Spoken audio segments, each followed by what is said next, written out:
Namaste, Vanakkam and humble greetings from SABC3 and the Sadhana team. Yes, our Hindu communities are vibrant with activity at the moment, and today on Sadhana, the Inward Path, we share in some of the spiritualism.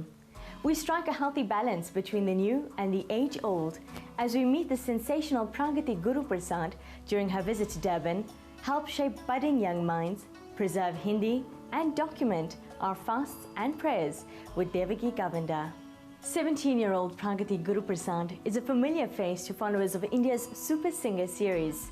This talented beauty is a sterling example of a proud ambassador of one's heritage even while living in the West. Sadhana met this dynamic Carnatic and film playback singer during her performance at the Sri Mariamman Temple in Mount Edgecombe. Ladies and gentlemen, let's give it a lovely Durban welcome.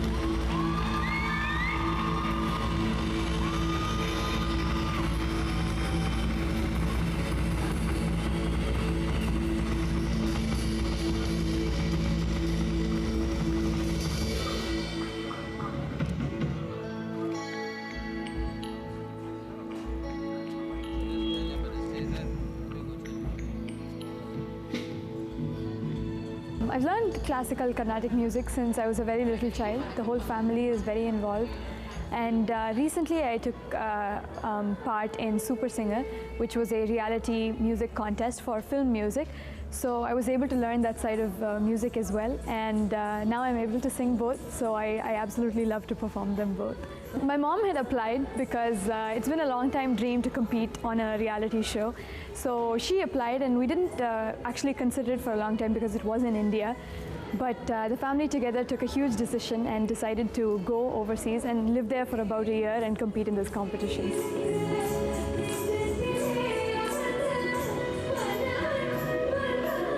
I chose to take her to India because I did not want my children to lose out on the cultural connection. And now I'm kind of satisfied because something's happening and she's going to keep going back to the country, you know. The music is kind of bringing her back to India. Music has been a big part of our lives. My parents know music, they taught us music. And similarly with my husband, my mother-in-law and her family are all singers. So they taught my husband Carnatic music. So it was kind of norm, like how we go to school. We chose to teach our children Carnatic music, and both children sing.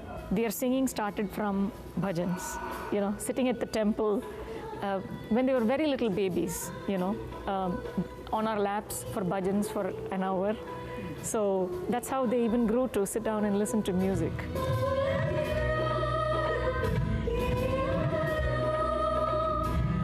My classical training is something that's helped me so much, and I don't think I would have made it this far without the kind of training that I've had over the past years. I have a very heavy husky voice, and it's very difficult to maintain that voice as well. So you constantly need to be in practice. You need to try to expand your vocal range. It's not like once you know you can sing, you can just sing for the rest of your life. You need to keep practicing and keep at it. To bring in that the feeling into the song that you're singing is so important because it sets you apart from the rest. And I think Carnatic music also gave me that that aspect of it, because you're singing to praise the Lord, obviously, and so you know how much you need to put into it and how much bhavam and devotion there needs to be in your music. I sing not only Carnatic, I also sing Hindustani classical music. So my parents actually wanted to teach me Hindi and Sanskrit, both spoken and written, to be able to pronounce the words correctly and understand what I was singing.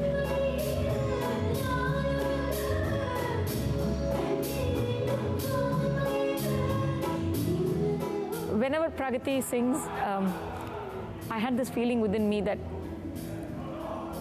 God has sent me this child so that I will take this to the next level. My mom has actually been with me through this entire journey, and we've grown extremely close over this past, I think, 2 years the journey has been.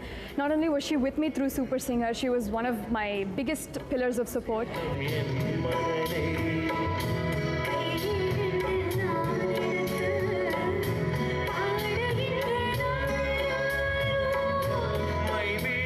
I have the privilege of being able to live like a double life here in the US and when I'm singing and performing.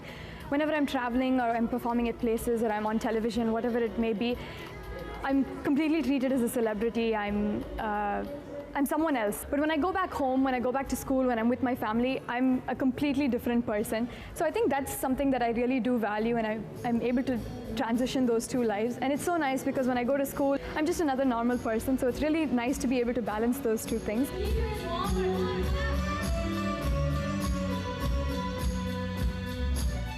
It was a great opportunity to be able to get such an artist. As you know, Pragati is in demand worldwide right now, and we have secured a year ago. And I think the reason why we wanted a year is because to inspire our youth in this country. We have immense talent in this country, and I think the people just need a little bit of inspiration in order for them to come out and show the real talent that they've got, especially in the form of dance and Indian cultural music. It's really a dream come true to even be here, let alone perform for the people and meet the people. I totally consider it a privilege. Following your dreams is something extremely important. Although it seems so distant and it seems so cliche to say something like that, I think it's something very, very important. No matter what it is, even if you don't have any interests, try to get interested in something, do something, learn something, try something new for the first time, whatever it may be, and I'm sure you can find your niche anywhere. And once you do, I mean, there are infinite possibilities.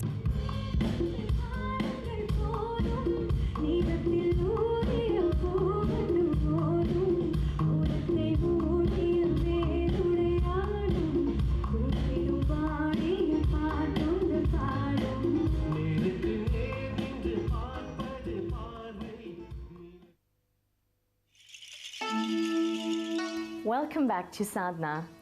The future of a nation rests on the shoulders of its youth. Young men and women with noble ideals will raise the moral consciousness of a country and her people. We join Sri M.K. Angajan, who shared divine gems of our Sanatan Dharma with the youth during a lifestyle mastery workshop.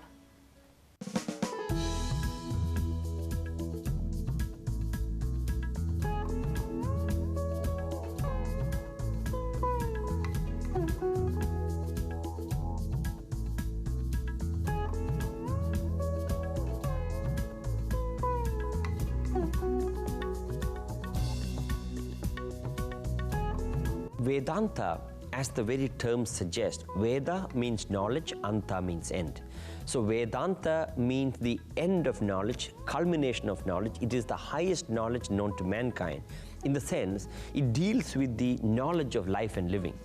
Living is an art, it is a technique. You got to be an artist, you got to be a technocrat at the same time. So Vedanta provides you the knowledge relating to how to deal with the world, how to contact the world, how to know yourself. In that sense, it is the highest knowledge known to the mankind. The highest knowledge is the knowledge of God. There's nothing more to learn once you know the knowledge of God. So God is within, God is the core of your personality. So in that Vedantic knowledge deals with how to live an ideal life. You know, if you want to lead an ideal life, one of the things that we need to know is about yourself. Once you know yourself, once you understand yourself, once you know your purpose, your nature, your behavior, your role, responsibility, you become perfect in being yourself.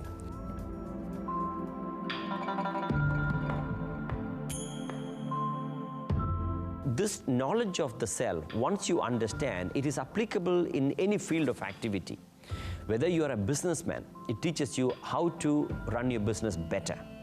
If you're a doctor, it teaches you how to become a doctor. If you're a Hindu, it teaches you how to become a better Hindu. If you're a Christian, it teaches you how to become a better Christian, you know.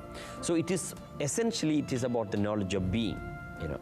Once you gain control over one's emotions, ego, thoughts, and various other inner aspects, what we believe is you conquer yourself, you conquer the world. If you want to succeed outside, you got to gain mastery over yourself. You know, you cannot be an effective executive or an efficient manager unless you gain mastery over yourself. In other words, self-mastery is the crux of any form of external management.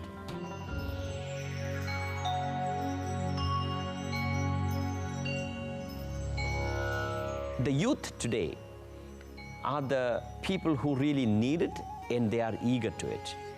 You know, one of the problems, there are a couple of paradoxes that the youth go through. They have a lot of energy, a lot of intelligence, but no direction.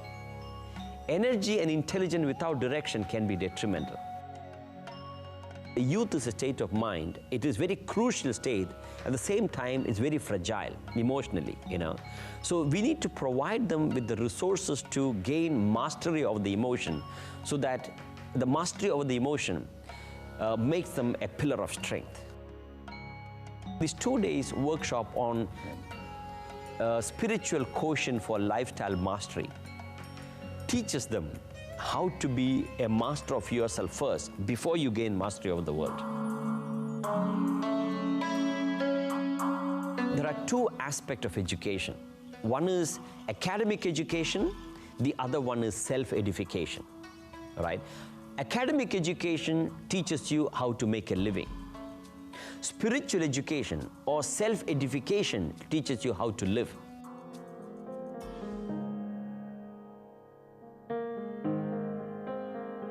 They need to start the day very early. Many students, they study till 12, 1, 2 in the night and wake up at 10 o'clock in the morning. They need to sleep early and wake up early.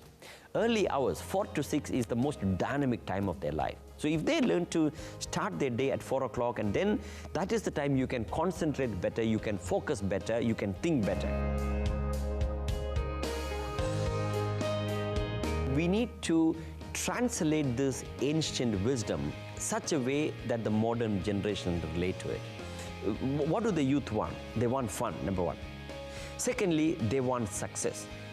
Many of them are battling with what I would call as the unrealistic ambition, isn't it? So you present these same ancient principles such a way that the modern mind can relate to. One of the important components that the youth need to learn is leadership, all right? A lot of people misunderstand the concept of leadership as being pushy and bossy and obnoxious. That's not leadership. A leader needs to go down to the level of the people and inspire them. There are two important days in life. One is the day you're born, the other one is the day you discover why.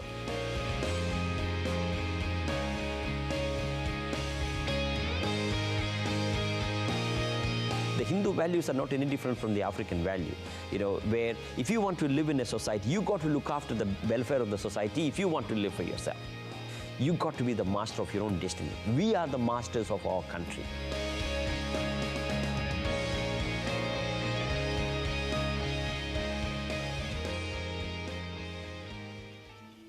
Yes, our ancient values are spurred on in our arts, our music, and our languages too. The India Festival, presently running throughout the country, highlights the eternal beauty of Bharat and her traditions. Sadhana visited the Hindi Shiksha Sangh as they hosted the Hindi Literary Festival, commemorating the beauty of the language.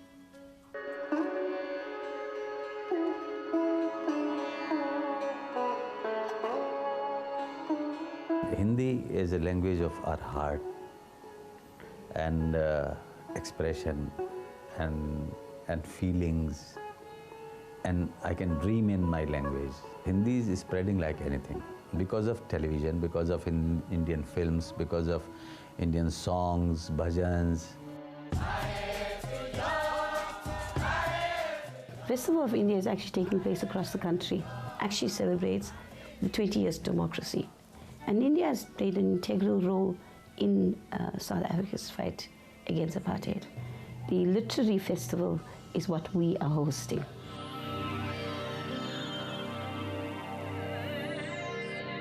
With Hindi, if you look at the kind of literature that we have, you also learn a lot of values. And as long as children are going to learn this language, you're going to find that they're going to imbibe these values. And these values are, universal values.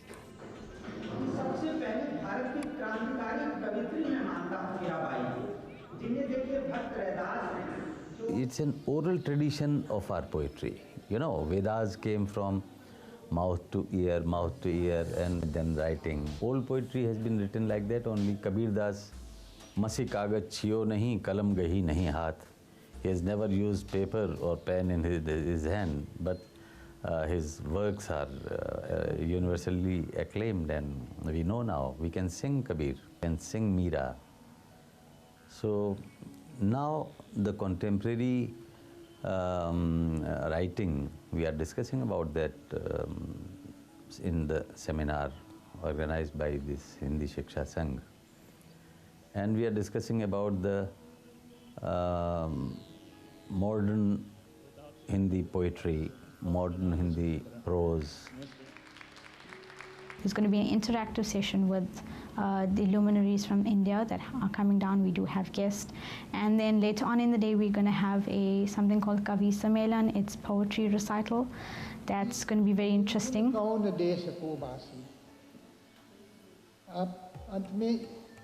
South Africa is very near to our hearts because Indians are here. So those Indians who came here with Ramayana and with the Indian values and lastly with the language. It's the first ever festival of India in South Africa.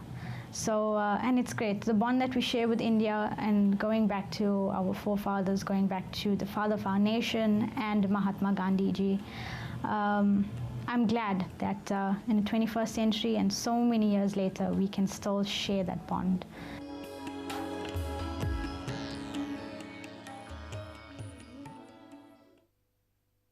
While we share great traditions with India, Hindus in this country observe many fasts and prayers which are uniquely South African. When our indentured forebears came to this land, they had to adapt their traditional ways of worship to suit the conditions of their new home.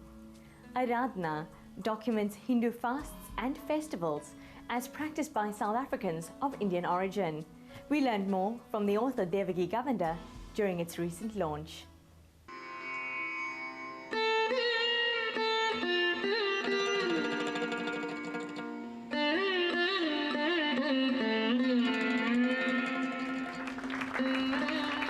Years ago, we did Amma wrote Pamale, and then I produced a CD that was linked with that book. And here again, after many, many years, we're teaming up again. And it's always a great joy working with her. There's so much to be learned. She's very, very inspirational, very motivating. I retired in 1999, so I just decided to write, and I wrote a book on Sai Baba, Divine Encounters. That was a couple of years ago. And then I had written a book called Pamale earlier, about 13 or 14 years ago. And I thought that I should upgrade that book because there were people who were asking me for copies of Pamale long way after it was gone out of print. And so I thought that let me do an upgrading of this and do something more. How it has to be. In the last century, Pamale was the gift of the literature that I was giving. That's the and Aradhna is the actual the offering of praise. I have introduced the Puratasi festival. I have introduced recipes, traditional recipes, and also some vegetarian dishes which will enable them to observe this fast as it ought to be observed.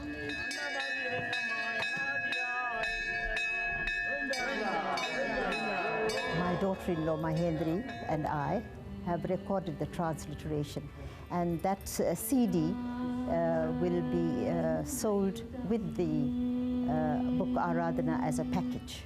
There are two chants that are very, very germane to the prayers that are observed on a Saturday during Puratasi festival. Those prayers are called the Garuda Pattu and the Tirunama Pattu. The disc begins with that, but in a very, sung in a South African manner. The tune that we all used to, that has been carried down by our grandparents and elders of the family.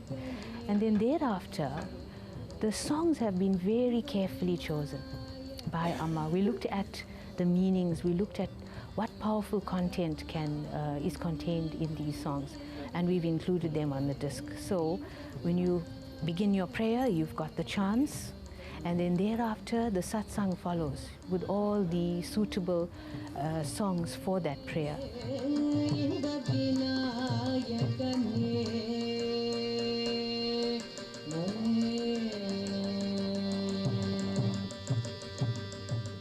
The second disc has also got suitable songs for the various other festivals observed by South Africans throughout the year.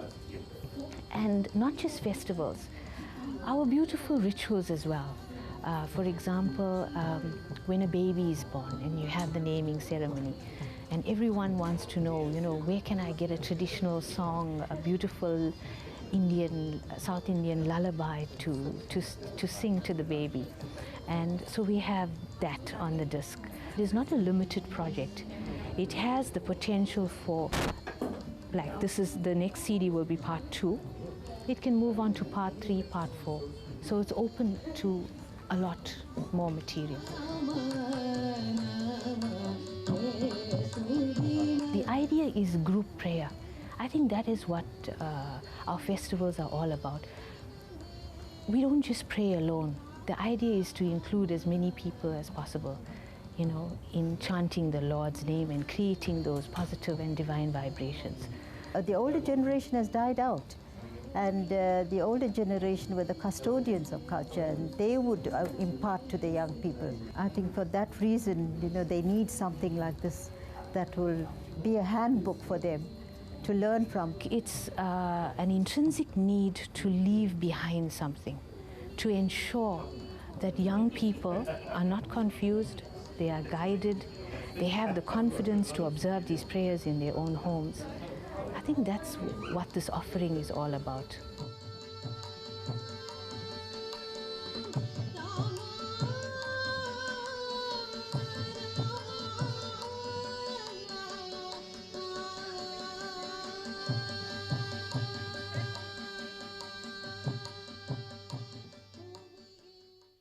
Swami Vivekananda once said, "I believe that the Hindu faith has developed the spiritual in its devotees at the expense of the material.